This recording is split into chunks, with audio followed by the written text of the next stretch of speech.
அன்புள்ள ஜெம் தொலைக்காட்சி நேயர்களே வணக்கம். இன்று 15/5/2024 வைகாசி மாதம் 2ஆம் தேதி புதன்கிழமை. நாள் முழுவதும் வளர்பிறை அஷ்டமி. ஆயிலி நட்சத்திரம் பகல் 3:25 வரை, பின்பு மக நட்சத்திரம். நாள் முழுவதும் சித்த யோகம். சுப முயற்சிகளை தள்ளி வைப்பது நல்லது. ராகு காலம் மதியம் 12 மணி முதல் 1:30 வரை, யமகண்டம் காலை 7:30 முதல் 9 மணி வரை, சுப ஓரைகள் காலை 6 மணி முதல் 7 மணி வரை, காலை 9 மணி முதல் 10 மணி வரை, மதியம் 1:30 முதல் 2 மணி வரை, மாலை 4 மணி முதல் 5 மணி வரை, இரவு 7 மணி முதல் 9 மணி வரை, பின்பு இரவு 11 மணி முதல் 12 மணி வரை. இனி இன்றைய கிரக நிலை. மேஷராசியில் புதன் சுக்கிரன், ரிஷபராசியில் சூரியன் குரு, கடகராசியில் சந்திரன் காலையில் மதியம் 3:25 பிறகு சிம்மத்தில், கன்னிராசியில் கேது, கும்பராசியில் சனி, மீன ராசியில் செவ்வாய் ராகு. இனி இன்றைய ராசி பலன்.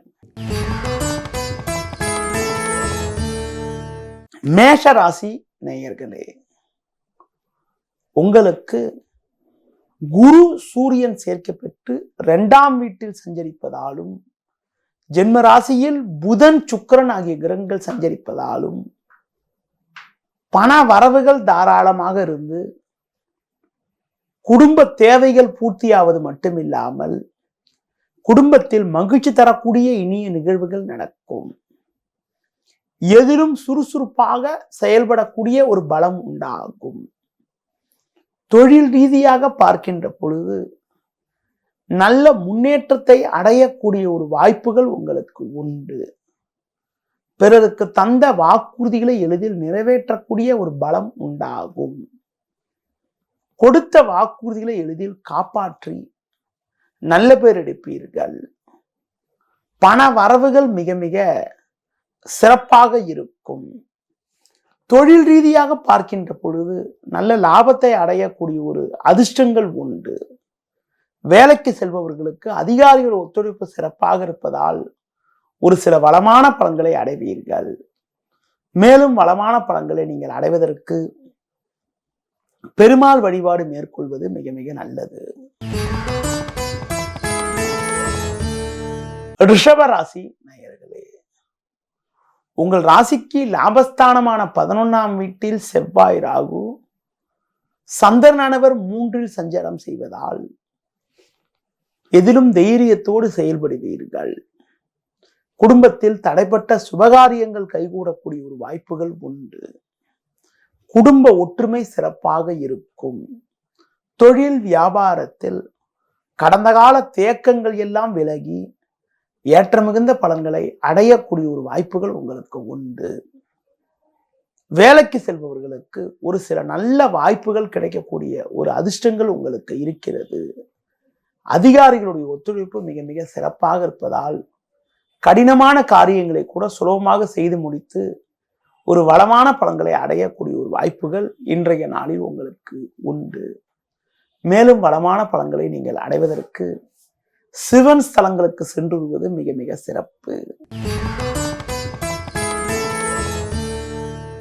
மிதுன ராசி நேயர்களே, உங்கள் ராசிக்கு லாபஸ்தானமான 11ஆம் வீட்டில் புதன் சுக்கிரன், ராசிக்கு அதிபதி புதன் சுக்கிரன் சேர்க்கப்பட்டு சஞ்சாரம் செய்வதும், தொழில் ஸ்தானமான 10ஆம் வீட்டில் செவ்வாய் ராகு சஞ்சரிப்பதும் நல்ல அமைப்பாகும். இதன் காரணமாக ஒரு வளமான பலன்களை நீங்கள் அடையக்கூடிய ஒரு வாய்ப்புகள் உங்களுக்கு உண்டு. உங்கள் செயல்களுக்கு நல்ல ஆதரவு கிடைக்கும். கொடுத்த வாக்குறுதிகளை எளிதில் காப்பாற்றுவீர்கள். நீங்கள் மேற்கொள்ளக்கூடிய முயற்சிகளுக்கு குடும்ப உறுப்பினர்கள் உறுதுணையாக இருப்பார்கள். தொழில் ரீதியாக ஒரு நல்ல வளர்ச்சியினை அடையக்கூடிய ஒரு வாய்ப்புகள் உங்களுக்கு உண்டு. வேலைக்கு செல்பவர்களுக்கு ஒரு சில வளமான பலன்கள் கிடைக்கக்கூடிய ஒரு வாய்ப்புகள் உங்களுக்கு இருக்கிறது. இன்றைய நாளில் ஒரு ஏற்றத்தை அடைவதற்கு குறிப்பாக தட்சிணாமூர்த்தி வழிபாடு மேற்கொள்வது மிக மிக நல்லது. கடக ராசி நேயர்களே, சந்திரனானவர் ஜென்ம ராசியிலும் லாபஸ்தானத்தில் சூரியன், குரு போன்ற கிரகங்கள் சஞ்சாரம் செய்வதால் பல்வேறு வளமான பலன்களை அடைவீர்கள். இருக்கக்கூடிய இடத்தில் உங்களுடைய மதிப்பும் மரியாதையும் அதிகரிக்கும். ஒரு பெரிய மனிதருடைய நட்பு உங்களுக்கு கிடைக்கும். நண்பர்கள் மூலமாக ஒரு சில வளமான பலன்களை பெறக்கூடிய ஒரு அதிர்ஷ்டங்கள் உங்களுக்கு உண்டு. கொடுத்த வாக்குறுதிகளை இறுதியில் காப்பாற்றக்கூடிய ஒரு பலமும் வலிமையும் உங்களுக்கு ஏற்படும். தொழிலில் பார்க்கின்ற பொழுது நல்ல லாபங்கள் கிடைக்கக்கூடிய ஒரு வாய்ப்புகள் உண்டு. போட்ட முதலை எளிதில் எடுக்க முடியும். சட்ட ரீதியாக இருந்த சிக்கல்கள் எல்லாம் கூட தற்போது குறைந்து ஒரு வளமான பலன்களை அடையக்கூடிய ஒரு வாய்ப்புகள் உங்களுக்கு உண்டு.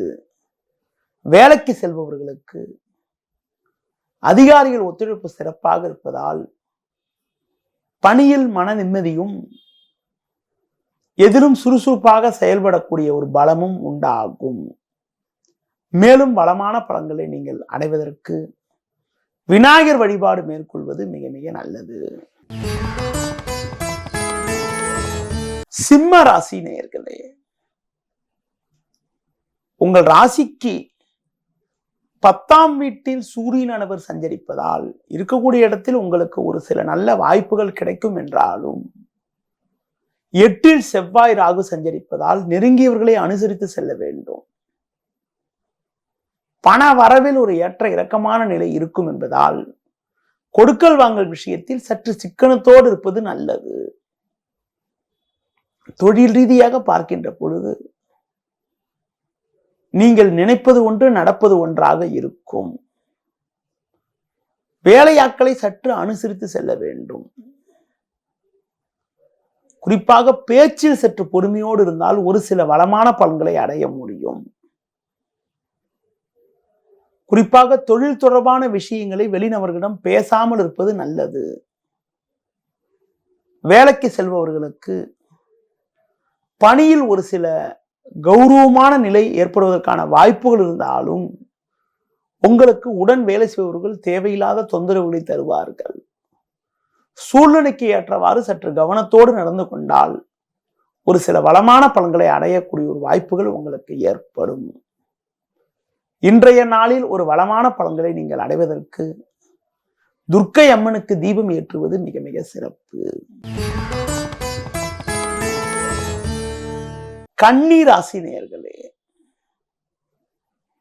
உங்கள் ராசிக்கு பாக்கியஸ்தானமான 9ஆம் வீட்டில் சூரியன், குரு சஞ்சாரம் செய்வதால் உங்களது பலமும் வலிமையும் அதிகரிக்கும். சனியானவர் 6இல் சஞ்சரிப்பதால் உங்கள் செயல்களுக்கு நல்ல ஆதரவு கிடைக்கும். கொடுத்த வாக்குறுதிகளை எளிதில் காப்பாற்றுவீர்கள். நல்ல வாய்ப்புகள் உங்களுக்கு கிடைக்கும். கடந்த சில நாட்களாக இருந்த உடல் உபாதைகள் எல்லாம் தற்போது விலகி எதிலும் தெம்போடும் சுறுசுறுப்போடும் செயல்படுவீர்கள். நண்பர்கள் மூலமாக ஒரு சில வளமான பலன்களை அடையக்கூடிய ஒரு வாய்ப்புகள் உண்டு. குறிப்பாக வயது மூத்தவர்களிடம் இருந்து வந்த கருத்து வேறுபாடுகள் எல்லாம் தற்போது மறைந்து மன நிம்மதி உண்டாகும். உத்தியோகத்தில் இருப்பவர்களுக்கு நல்ல நிலை அடையக்கூடிய ஒரு வாய்ப்புகள் உண்டு. அதிலும் குறிப்பாக நீண்ட நாட்களாக பதவி உயர்வை எதிர்பார்த்தவர்களுக்கு தற்போது ஒரு நல்ல செய்தி கிடைக்கக்கூடிய ஒரு அதிர்ஷ்டங்கள் உண்டு. மேலும் வளமான பலன்களை நீங்கள் அடைவதற்கு லட்சுமி நரசிம்மரை வழிபாடு செய்வது மிக மிக நல்லது.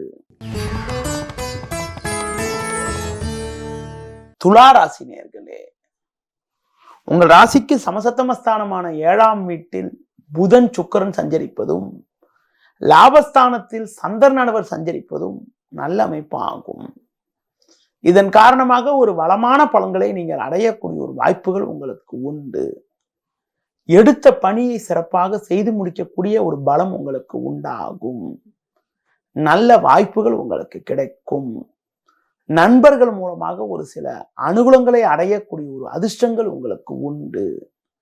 பிறருக்கு தந்த வாக்குறுதிகளை எளிதில் காப்பாற்றக்கூடிய ஒரு பலமும் வலிமையும் உண்டு. தொழில் ரீதியாக ஒரு நல்ல வளர்ச்சியினை நீங்கள் அடைவீர்கள். அரசு வழியில் நீங்கள் எதிர்பார்க்கக்கூடிய உதவிகள் உங்களுக்கு கிடைக்கும். உத்தியோகத்தில் இருப்பவர்களுக்கு சின்ன சின்ன நெருக்கடி இருந்தாலும் அதனை எளிதில் சமாளித்து ஒரு வளமான பலன்களை அடையக்கூடிய ஒரு அதிர்ஷ்டமானது உங்களுக்கு உண்டு. மேலும் வளமான பலன்களை நீங்கள் அடைவதற்கு குறிப்பாக உடல் ஊனமுற்றவர்களுக்கு உங்களால் முடிந்த உதவிகளை செய்வது மிக மிக நல்லது.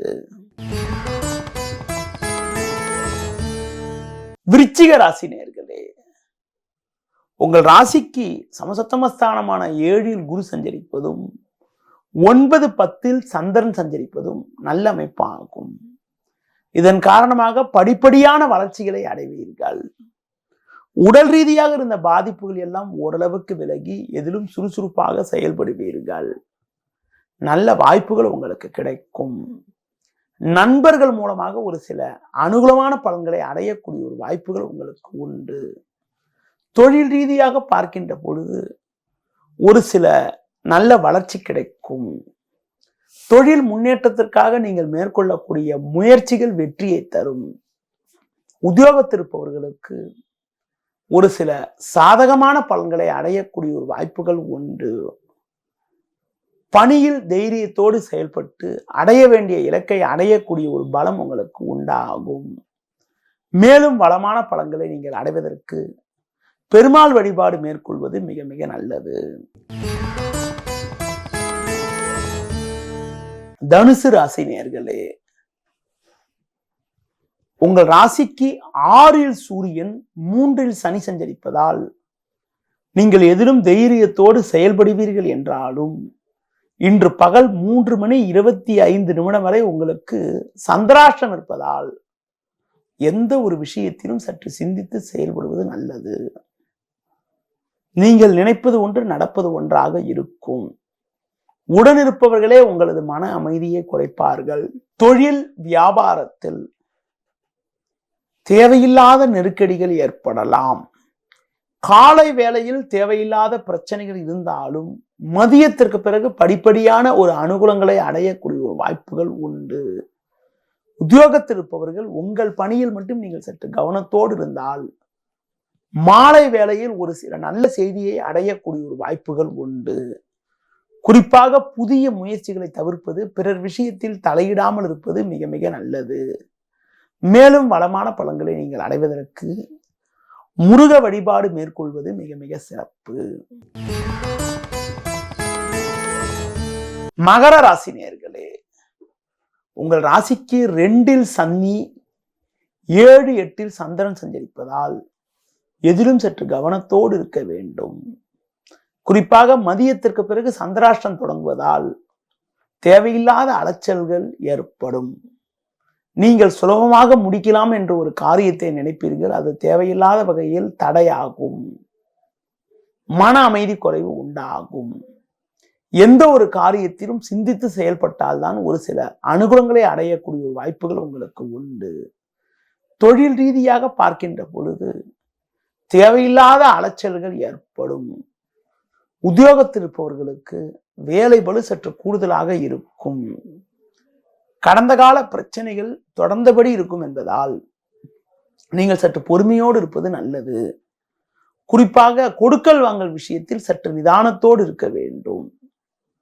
இன்றைய நாளில் மதியம் 3:25 பிறகு சந்திராஷ்டம் இருப்பதால் நீங்கள் சற்று முன்னெச்சரிக்கையுடன் இருப்பது, மாலை வேளையில் பயணங்களை தள்ளி வைப்பது தவிர்ப்பது மிக மிக நல்லது. மேலும் வளமான பலன்களை அடைவதற்கு கால பைரவரை வழிபாடு செய்வது மிகவும் நல்லது. கும்ப ராசி நேயர்களே, உங்கள் ராசிக்கு ஜென்ம ராசியில் சனி 2ல் செவ்வாய் ராகு சஞ்சரிப்பதால் கோபத்தை குறைத்துக் கொண்டு பொறுமையோடு இருக்க வேண்டும். உணர்ச்சி வசப்படாமல் இருப்பது நல்லது. குடும்பத்தில் கணவன் மனைவியிடையே விட்டு கொடுத்து செல்ல வேண்டும். இன்றைய நாளில் சந்திரனானவர் 6, 7 சஞ்சரிப்பதால் ஒரு சில எதிர்பாராத பண வரவுகள் கிடைத்து உங்களுடைய கஷ்டங்கள் குறையும். தொழில் வியாபாரத்தில் ஒரு சில மகிழ்ச்சி தரக்கூடிய செய்திகள் கிடைக்கும்.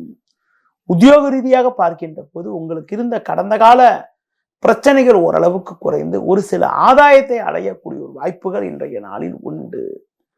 மேலும் வளமான பலன்களை நீங்கள் அடைவதற்கு முருக வழிபாடு மேற்கொள்வது மிக மிக நல்லது. மீன ராசி நேயர்களே, உங்கள் ராசிக்கு 2ஆம் வீட்டில் புதன் சுக்கிரன் 3இல் சூரியன் சஞ்சரிப்பது சிறப்பான அமைப்பாகும். குடும்பத்தில் இருந்த பிரச்சனைகள் எல்லாம் தற்போது குறைந்து ஒரு வளமான பலன்களை பெறுவீர்கள். சந்திரனானவர் 6-7இல் சஞ்சரிப்பதால் நல்ல ஒரு முன்னேற்றங்களை அடையக்கூடிய ஒரு வாய்ப்புகள் உங்களுக்கு உண்டு. பண வரவுகள் மிக மிக நன்றாக இருக்கும். குடும்பத்தில் ஒரு மகிழ்ச்சி தரக்கூடிய இனிய நிகழ்வுகள் நடக்கும். நல்ல வாய்ப்புகளை பெறுவீர்கள். கடந்த கால பிரச்சனைகள் எல்லாம் குறையும். தொழில் ரீதியாக ஒரு நல்ல வளர்ச்சியினை அடையக்கூடிய ஒரு வாய்ப்புகள் உங்களுக்கு உண்டு. உத்தியோகத்தில் இருப்பவர்களுக்கு கடந்த கால சோதனைகள் குறைவது மட்டுமில்லாமல் புதிய யுக்திகளை பயன்படுத்தி அடைய வேண்டிய பதவி உயர்வுகளை அடையக்கூடிய ஒரு வாய்ப்புகள் இன்றைய நாளில் உண்டு. மேலும் வளமான பலன்களை இன்றைய நாளில் நீங்கள் அடைவதற்கு குறிப்பாக சனி பகவானுக்கு எல் தீபம் ஏற்றுவது மிக மிக நல்லது.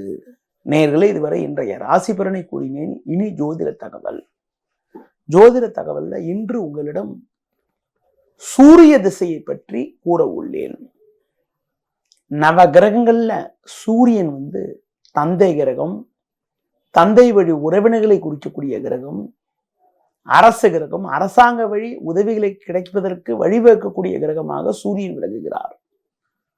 ஒரு ஜாதகத்துல சூரியன் லக்ன பாவத்திற்கு 3, 6, 10, 11 ஆகிய ஸ்தானங்கள்ல அமைய பெற்று ஒருத்தருக்கு சூரிய திசை நடந்தால் அந்த சூரிய திசை மிக மிக ஒரு சிறப்பான திசையாக இருக்கும். குறிப்பாக சூரிய திசை என்பது 6 வருடங்கள் நடக்கும். ஒரு ஜாதகத்துல 3, 6, 10, 11 சூரியன் அமைய பெற்று நட்பு கிரகம் சொல்லக்கூடிய செவ்வாய், சந்திரன், குரு போன்ற கிரக சேர்க்கை பெற்று ஒரு ஜாதகத்தில் சூரியன் அமைய பெற்றால் ஒரு சிறப்பான பலனை அடையக்கூடிய ஒரு வாய்ப்புகள் சூரிய திசையில ஏற்படும். ஒரு ஜாதகத்துல சூரியன் ஒரு நல்ல ஸ்தானத்துல இருக்காங்க, 10ஆம் வீட்டுல இருக்காங்க, 10ஆம் அதிபதி சேர்க்கை பெற்றிருக்காங்க. இந்த மாதிரி நிலையில சூரிய திசை நடந்தால் அந்த நேரத்துல சூரிய திசை நடக்கிற சமயத்துல ஒரு அரசு வழியில, அரசாங்க வழியில தந்தை மூலமாக ஜாதகருக்கு கிடைக்க வேண்டியது கிடைக்கக்கூடிய ஒரு வாய்ப்பெல்லாம் உண்டாகும். அடுத்து சூரியன் பாத்தீங்கன்றால் மற்ற ஸ்தானங்கள்ல எங்க இருந்து திசை நடத்தினா நல்லதுன்னு பாத்தீங்கன்னா, கேந்திரத்துல இருந்தாலும் சரி, திரிகோணத்துல இருந்தாலும் சரி ஒரு சில நல்ல பலனை தரும். அது போல 2, 11 இருந்தாலும் கூட ஒரு சில நல்ல பலனை தரும். 8ஆம் வீட்டுல சூரியன் திசை நடக்கிறதோ, 12ஆம் வீட்டுல சூரியன் சூரிய திசை நடக்கிறதோ அவ்வளவு சிறப்புன்னு சொல்ல முடியாது. பொதுவாக சூரியன் ஒரு நல்ல இடத்துல இருந்து ஒரு சரியான வயது காலத்துல வந்தால் அவர் வேலை செய்யக்கூடிய இடத்துல ஒரு நல்ல ஒரு கௌரவமான நிலைகள், ஒரு பெரிய மனிதர்களுடைய ஆதரவு கிடைக்கக்கூடிய அமைப்புகள், தந்தை வழி உறவுகள் மூலமாக ஒரு நல்ல சிறப்பான நிலைகள், அரசாங்க வழியில நீங்க எதிர்பார்க்கக்கூடிய உதவிகளையும் உத்தரவுகளையும் பெறக்கூடிய ஒரு வாய்ப்புகள்லாம் உண்டாகும். பொதுவா 3, 6, 10, 11 இருந்தா நல்ல சிறப்புன்னு சொன்னேன். சூரியன் குரு சேர்க்கை, செவ்வாய் சேர்க்கை, சந்திரன் சேர்க்கை போன்ற கிரக சேர்க்கை பெற்றிருந்தாலும், செவ்வாய் வீட்டில் இருந்தாலும், சந்திரன் வீட்டில் இருந்தாலும், சூரியன் வீட்டில், குருவோட வீட்டில் இருந்தாலும், சூரியன் தனது சொந்த வீட்டில் இருந்தாலும் நல்ல முன்னேற்றமான பலனை தரும். அது போல மேஷம், கடகம், சிம்மம், விருச்சிகம், தனுசு, மீனம் ஆகிய லக்னத்துல பிறந்தவங்களுக்கு கூட சூரிய திசை ஓரளவுக்கு நல்ல பலனை தருவதற்கான வாய்ப்புகள் உண்டு. மற்ற லக்னத்துல பிறந்தவங்களுக்கு சூரியன் அமையக்கூடிய நிலையை பொறுத்து அந்த ஜாதகருக்கு அந்த சூரியனுடைய திசையுடைய பலனை தரும். பொதுவா பார்த்தீங்கன்றால் சூரியனுக்கு பகை கிரகம்னு சொல்லக்கூடியது சனி, ராகு, கேது. அதிலும் குறிப்பாக ராகு கேது சேர்க்கை பெற்று ஒரு ஜாதகத்துல சூரியன் அமைவது அவ்வளவு சிறப்புன்னு சொல்ல முடியாது. அப்படி அமைப்பு இருக்கிறவங்களுக்கு அது பாத்தீங்கன்னா கிரகண தோஷம்னு சொல்லுவோம். சூரியன் ராகு சேர்க்கை பெற்று, சூரியன் கேது சேர்க்கை பெற்றோ இருக்கிறது. அப்படிப்பட்ட நிலையில ஒருத்தருக்கு அந்த மாதிரி அமைப்பு கொண்டவருக்கு சூரிய திசை வந்தால் அது அப்பாவை பாதிக்கும். அப்பா வழி உறவினர் வகையில சில தேவையில்லாத நிம்மதி குறைவை கொடுக்கும். ஒரு ஜாதகத்துல சூரியன் ராகுவுக்கு பக்கத்துல இருந்தாலும், ராகுவுக்கு பின்னாடி இருந்தாலும், கேதுவுக்கு முன்னாடி இருந்தாலும், கேது வந்து செவ்வாவுக்கு முன்னாடி இருந்தாலும் சரி, அதாவது கேது சூரியனுக்கு முன்னாடி இருந்தாலும் சரி, சூரியன் சேர்க்கப்பட்டு இருந்தாலும் சரி, அந்த சூரிய திசை வந்து ஒரு நல்ல பலனை தருவதில் சில இடையூறுகள் ஏற்படுது. பொதுவா வந்து சூரியன் ராகு சேர்க்கப்பட்டிருந்தாலும் அந்த மாதிரி நபர்களுக்கும் சூரியன் வந்து கேதுவோட நட்சத்திரம் சொல்லக்கூடிய அஸ்வினி மகம் மூலத்தில் அமையப்பெற்றவங்களுக்கும் சூரியன் வந்து ராகுவோட நட்சத்திரம் சொல்லக்கூடிய திருவாதிரை சுவாதி சதயம் ஆகிய நட்சத்திரத்தில் அமைந்தவங்களுக்கும் உங்களுக்கு சூரிய மகாதிசை நடந்தால் அவங்களுக்கு அப்பா வழி ரிலேஷன்ஸ் வகையில தேவையில்லாத நிம்மதி குறைவுகள், அப்பா வழி உறவினர் வகையில தேவையில்லாத ஒரு சங்கடங்கள், தேவையில்லாத சோதனைகளை கொடுக்கும். எந்த ஒரு ஜாதகருக்கும் சூரியன் வந்து பார்த்தீங்கன்றால் கொஞ்சம் பலகீனமா இருந்த ராகு கேது அல்லது சனி சேர்க்கப்பெற்று இருந்தாலும் தனது நீச்ச வீடுன்னு சொல்லக்கூடிய துலா ராசியில வந்து சூரியன் ஜனகாலத்தில் அமையப்பெற்றவங்களுக்கும் உங்களுக்கு வந்து பார்த்தீங்கன்றால் வந்து குறிப்பாக வந்து உங்களுக்கு வந்து இந்த சூரிய திசை நடக்கின்ற பொழுது உங்களுக்கு தந்தை வழி உறவு வகையில தேவையில்லாத பகைகள், தேவையில்லாத நிம்மதி குறைவுகள், தேவையில்லாத சஞ்சலங்கள் எல்லாத்தையும் வந்து சூரிய மகாதிசை ஏற்படுத்தும். நடைமுறையில ஒரு கருத்து உண்டு, சூரிய மகாதிசை நடந்தால் தந்தைக்கு சோதனையை கொடுக்கும், தந்தைக்கு கெடுதியை கொடுக்குன்ற ஒரு கருத்தும் உண்டு. சூரியன் வந்து பலகீனமாக இருந்து சூரிய திசை நடந்தால், சூரியன் வந்து ராகு கேது சேர்க்கப்பெற்றோ சனி சேர்க்கப்பெற்றோ இருந்து திசை நடந்தாலும், ஒரு 8ஆம் வீட்டுல சூரிய திசை நடந்தாலும் அவங்க வந்து பாத்தீங்கன்னா வந்து தேவையில்லாத சங்கடங்களை அப்பா வழி ரிலேஷன்ஸ் வகையில அடைவாங்க. சஞ்சலத்துக்கு பிறகு சில கருத்து வேறுபாடுகளுக்கு அப்புறம் ஒரு சில சாதகமான பலன்களை அடையக்கூடிய ஒரு வாய்ப்புகள் உண்டாகும். ஒரு ஜாதகத்துல சூரியன் பலகீனமா இருந்து சூரியன் மகாதிசை நடந்தா தந்தை வழி உறவினர் வகையில பகைகள், தந்தை வழி உறவினர் வகையில நிம்மதி குறைவெல்லாம் ஏற்படக்கூடிய ஒரு அனுகூலமற்ற நிலை உண்டாகும். சூரியன் சுபகிரக சேர்க்கப்பட்டால் நல்ல ஒரு வளமான பலன்கள் உண்டாகும் சொன்ன. சூரியன் வந்து ஒரு ஜாதகத்துல ராகு சேர்க்கப்பெற்றோ சனி சேர்க்கப்பெற்றோ கேது சேர்க்கப்பெற்றோ இருந்தால் நல்ல பலனை தராது சூரிய திசையிலன்னு சொன்னேன். அதே மாதிரி வந்து லக்னத்துக்கு வந்து 8ஆம் வீட்டுல இருந்தாலோ 12ல இருந்தாலோ, லக்னாதிபதிக்கு 6, 8, 12ல இருந்தாலோ சூரியன் இருந்தாலோ நல்ல பலன் தருவதில் ஒரு சில இடையூறுகளை உங்களுக்கு வந்து ஏற்படுத்தும். பொதுவா சூரியன் வந்து ஜாதக ரீதியாக பலகீனமா இருக்கிறவங்களுக்கு இருதய சம்பந்தப்பட்ட பிரச்சனைகள், ஒரு ரத்த சம்பந்தப்பட்ட பிரச்சனைகள், ரத்த கொதிப்பு சம்பந்தப்பட்ட பிரச்சனைகள், கண் சம்பந்தப்பட்ட பிரச்சனைகள், கண் சம்பந்தப்பட்ட விஷயங்கள்ல கண்ணில் ஏதாவது ட்ரீட்மெண்ட் எடுக்கக்கூடிய ஒரு நிலையெல்லாம் கூட ஏற்படுத்தும். அடுத்து வந்து உங்களுக்கு வந்து ஜாதக ரீதியாக ஒரு ஜாதகத்துல சூரியன் அமையக்கூடிய இடத்தை பொறுத்து தான் நம்ம தீர்மானிக்கணும். சூரியன் நல்ல இடத்துல இருந்தால் நல்ல பலனை தரும். சூரியன் பலகீனமான இடத்துல இருந்து சூரிய திசை நடந்தாலே அப்பாவுக்கு வந்து ஒரு பாதிப்பை ஏற்படுத்தும் என்ற ஒரு பொதுவான விதி உண்டு. இன்றைய நாளில் இன்றைய ராசி பலன் பற்றியும் சூரிய திசை பற்றியும் ஒரு சில தகவல்கள் சொன்னேன். மீண்டும் நாளை ஒரு புது தகவலுடன் உங்களை சந்திக்கிறேன். நன்றி, வணக்கம்.